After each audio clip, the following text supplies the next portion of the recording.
నమస్తే. ఇన్నాళ్ళు నన్ను సపోర్ట్ చేస్తూ, ఎంకరేజ్ చేస్తూ మీ ప్రేమని నాకు అందిస్తున్న ప్రతి ఒక్కరికి కృతజ్ఞతలు. అలాగే ఈ వీడియో కూడా ఖచ్చితంగా మీకు ఉపయోగపడుతుంది. లైక్, షేర్ అండ్ సబ్స్క్రైబ్ చేసి మీ సపోర్ట్‌ని నాకు అందించండి. అలాగే ఈ వీడియో పట్ల మీకున్న అభిప్రాయాన్ని కామెంట్ సెక్షన్‌లో కామెంట్ చేసి తెలియజేయండి. ఇప్పుడు వీడియోని చూద్దాం. నమస్తే, వెల్కమ్ టు అవర్ ఛానల్. నేను పద్మిని. ప్రస్తుతంతో పాటు ప్రముఖ ఆధ్యాత్మికవేత్త, వాస్తు జ్యోతిష పండితులు, లలిత ఉపాసకులు, వాస్తు జ్యోతిష శిక్షణ నిపుణులు బ్రహ్మశ్రీ నానాజీ పట్నాయక్ గారు మనతో పాటు ఉన్నారు. మాట్లాడదాం సార్. నమస్తే సార్. శ్రీమాత్రే నమః. సార్, రేపే బుధవారం ఏకాదశి, కామద ఏకాదశి, ఆషాఢ బహుళపక్ష ఏకాదశిని కామద ఏకాదశి అని పిలుస్తారు. మరి రేపటి రోజున ఎలాంటి అస్ట్రాలజీ ప్రకారం ఎట్లాంటి గ్రహస్థితి ఉంది అనేది ఏకాదశికి వివరంగా మీరు తెలియజేస్తూనే ఉన్నారు.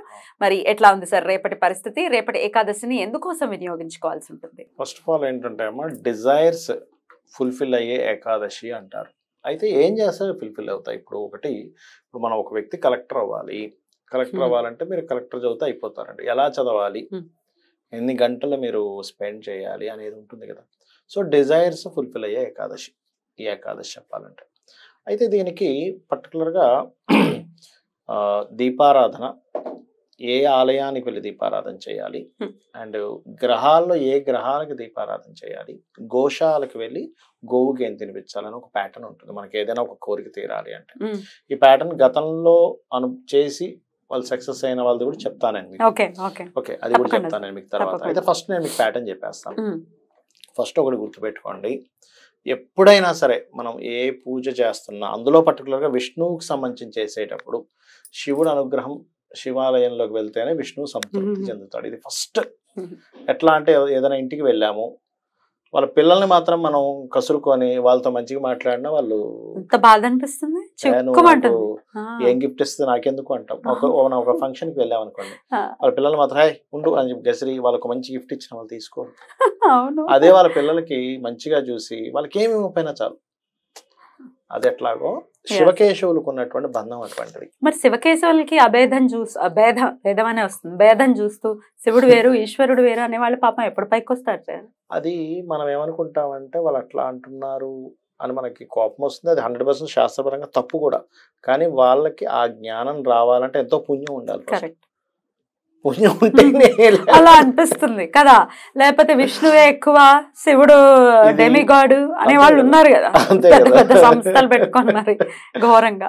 సాక్షాత్ ఈశ్వరుడే చెప్తాడు, నీకు ఏ నామం అంటే ఇష్టం అంటే రామనామం అంటే ఇష్టం నాకు అని. సాక్షాత్ ఈశ్వరుడు. అలాంటిది మనం పిచ్చోళ్ళలాగా అది ఎక్కువ ఇది ఎక్కువ అది తక్కువ ఇది తక్కువ. ఎందుకంటే ఒకే శక్తి ఈ 2 రూపాలుగా దాల్చింది.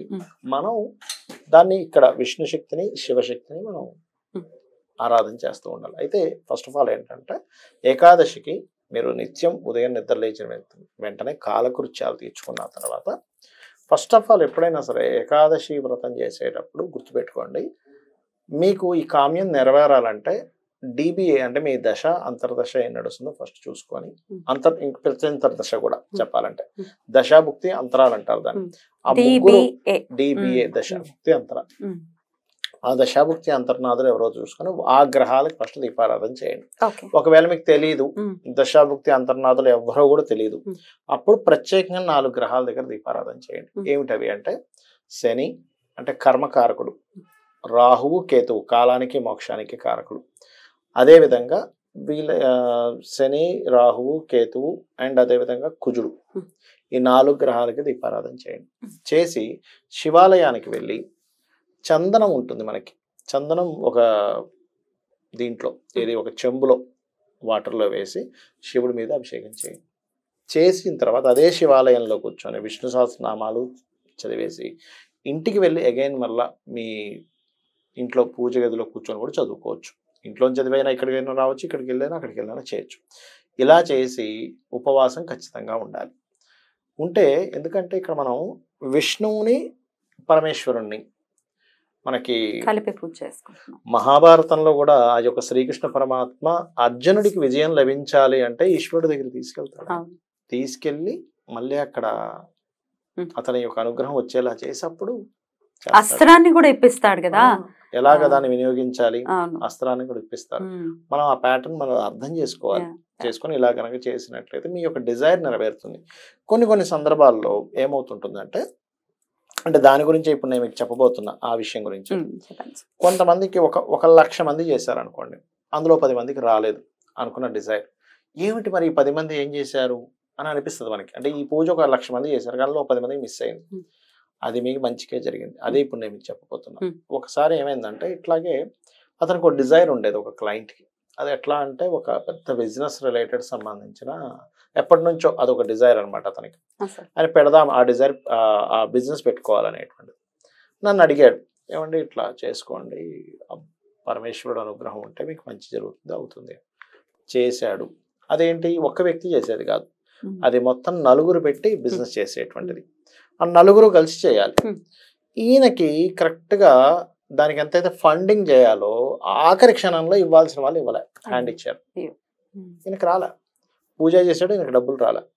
రాకపోయేసరికి వాళ్ళ ముగ్గురు ఇంకో పార్ట్నర్ని, ఎందుకంటే మేము ముగ్గురం రెడీగా ఉన్నాం, నువ్వు రాకపోతే మేమేం చేస్తాం, ఇంకో వాళ్ళని వెతుక్కొని స్టార్ట్ చేసేసారు. ఈయన సైడ్ అయిపోయారు. ఈయన ఇంకా బాధ నాకు ఫోన్ చేయడం, సార్ ఏంటి సార్ పూజ చెప్పారు, నేను చేసుకున్నాను, ఇంట్లో కూర్చొని చేసుకున్నాను. అది ఎవరో మళ్ళీ పురోహితులకి లక్షలు వేలు ఖర్చు పెట్టి చేసింది కూడా కాదు, ఇంట్లో ఆయనంతటా ఆయన చేసుకున్నాడు. ఏదో ఇంట్లో ఏకాదశి వ్రతము ప్లస్ ఇట్లా చేసుకున్నాడు. చేసుకున్నాక రాలేదు అంటే నేను అన్నా అలా కాదండి, మీరు ఒక విషయం బాగా అర్థం చేసుకోండి. మీరు ఎప్పుడైనా ఒక కామ్యం కోసం భగవంతుని అడిగి చేసిన తర్వాత కూడా రాలేదు అంటే అది మీ మంచికే. ఇది కాన్సెప్ట్, ఒరిజినల్ కాన్సెప్ట్, అది మీకు అర్థం కావట్లేదు అన్న. అంటే ఏమో సార్ మీరు ఏదో ఇట్లా చెప్పేస్తారు, మీరు రాకపోయేసరికి వస్తేనేమో దానివల్ల వచ్చిందంటే రాకపోతే ఇలా అన్నట్టుగా అన్నాడు అన్నమాట. అయితే నేను నాకు తెలుసుగా ట్రూత్ ఏంటనేది. సరే నేను అన్నాను, సరే డోంట్ వరీ, ఈ రోజుతో మీ జీవితం అయిపోవట్లేదు. ఈ ఒక్కరోజు కాదుగా జీవితం అంటే, ఇంకా బోల్డ్ అంత లైఫ్ ఉంది మీకు. ఇప్పుడు ఆల్మోస్ట్ 30 years మీకు ఇప్పుడు. ఇది ఎప్పుడు చాలా కాలం క్రితం జరిగిన విషయం ఇది. మీకు ఇప్పుడు 30 ఉన్నాయి, 70 ఏళ్ళు బతికితే ఇంకో 40 ఏళ్ళు చూడాలి మీ లైఫ్ ని. 40 years అంటే ఒకసారి ఆలోచించండి ఎంత ఉందో మీ లైఫ్. సో ఈ చిన్న చిన్న విషయాల గురించి ఆలోచించకండి అంటే అప్పుడు కొంచెం ఇదయ్యాడు. కానీ ఒక 1.5 year తర్వాత ఆ నలుగురు పరిస్థితి ఏమిటంటే రోడ్డుకు వచ్చేసారు వాళ్ళు నలుగురు. ఆ బిజినెస్ అట్టర్ ఫ్లాప్ అయ్యి. ఎంత కాపాడాడు సార్ ఈశ్వరుడు. అప్పుడు ఈయన అప్పుడు 1.5 year పట్టింది నమ్మడానికి. అంటే ఏంటంటే మనం అనేయడానికి 1.5 minute పట్టింది. ఎగ్జాక్ట్లీ అనడానికి 1.5 minute పట్టింది. 1.5 minute కూడా 1.5 second పట్టింది.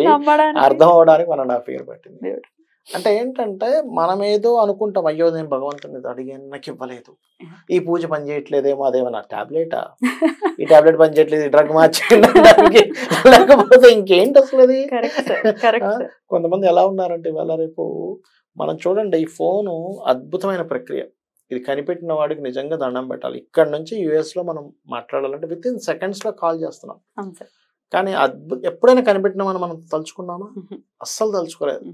ఎప్పుడో చదువుకునే టైంలో ఈ ఫోన్ పలానా వ్యక్తికి కనిపెట్టడం అని మాట్లాడుకుని ఉంటారు.